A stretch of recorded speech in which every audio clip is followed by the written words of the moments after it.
Assalamualaikum warahmatullahi wabarakatuh. Perkenalkan, nama saya Nuriranti dengan NIM 1131420001. Saya dari jurusan Manajemen Sumber Daya Perairan Fakultas Perikanan Laut Kelautan Universitas Negeri.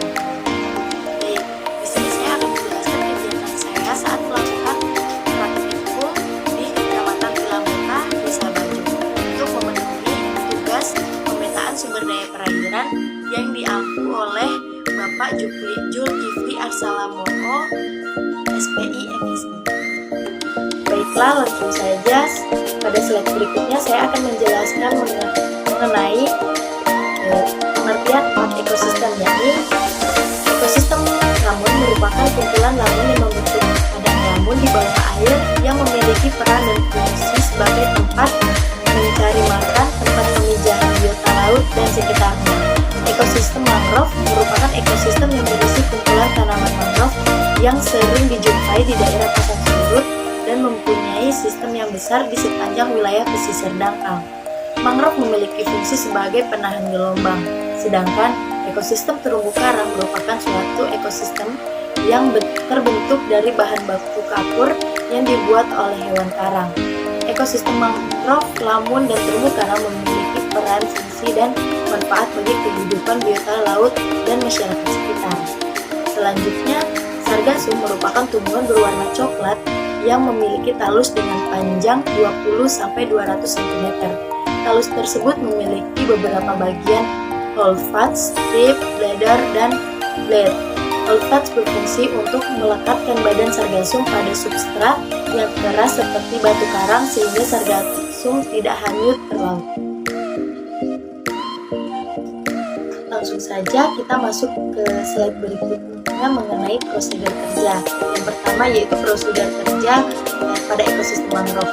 Metode pengambilan data mangrove dilakukan dengan langkah kerja seperti yang tertera pada slide ini. Yang pertama yaitu alat dan bahan yang disiapkan. Yang kedua, pendataan daerah lokasi dilakukan menggunakan bantuan citra dan random stratigraphy. Yang ketiga, lokasi stasiun yang akan diteliti ditentukan dan diambil citranya dengan menggunakan Google Earth. Yang keempat, plot transect dibuat dengan ukuran 10x10, subplot 5x5, dan subplot 1x1 pada setiap transect. Yang kelima, pada pengukuran diameter batang, ciri-ciri lain dari pohon mangrove di stasiun yang telah ditentukan dicatat di buku pada yang telah dan yang terakhir adalah jenis atau spesies mangrove yang telah diteliti diidentifikasi berdasarkan data yang telah ada. Berikutnya masuk pada prosedur kerja pada ekosistem lamun. Pertama, alat dan bahan yang disiapkan. Kedua, metode yang digunakan adalah metode random. Yang ketiga, lokasi stasiun yang telah ditentukan. Yang keempat, titik koordinat dimapping menggunakan GPS yang telah dikalibrasi dan kemudian dicatat titik koordinat. Yang kelima, lokasi pengamanan dibagi menjadi 3 stasiun, yaitu stasiun 1, 2, dan 3. Lalu di stasiun dibagi menjadi 3 stasiun, 1, 2, dan 3. Yang keenam, setiap bulan bergeser 10 sampai 20 menit ke arah laut.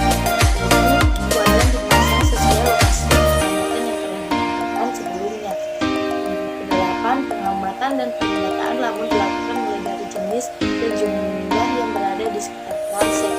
Dan yang terakhir, hasil pengamatan ditulis pada lembar observasi.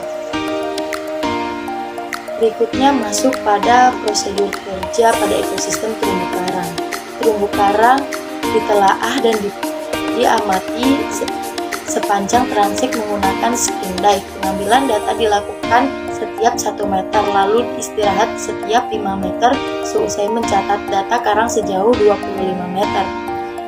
Data karang yang telah diamati kemudian dicatat pada lembar observasi.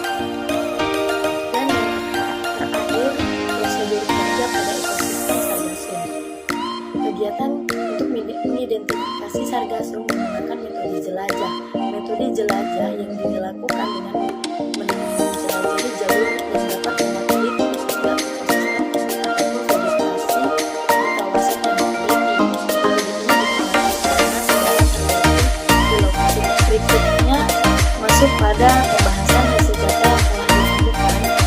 Berdasarkan hasil pengukuran struktur vegetasi bahwa ditemukan tumbuhan mangrove sejumlah 8 spesies di Desa Bajo, Kabupaten Bua-Lunuk, yakni Rhizopora acuculata, Rhizopora munculonata, Cereops tegal, Cereops dicandra, Burgeria zimonorhiza, Soneratia alba, Avicennia alba, dan yang terakhir Avicennia lanata. Hasil analisis mangrove didominasi oleh jenis Rhizopora acuculata. Masuk pada slide terakhir, yaitu peta lokasi praktikum pada ekosistem mangrove. Yakni peta bisa dapat dilihat pada slide di samping. Ini peta lokasi diambil menggunakan Google Earth. Baik, kita sudah sampai kepada penghujung presentasi. Apabila ada kesalahan saya mohon maaf. Wabillahi taufiq wal hidayah. Wassalamualaikum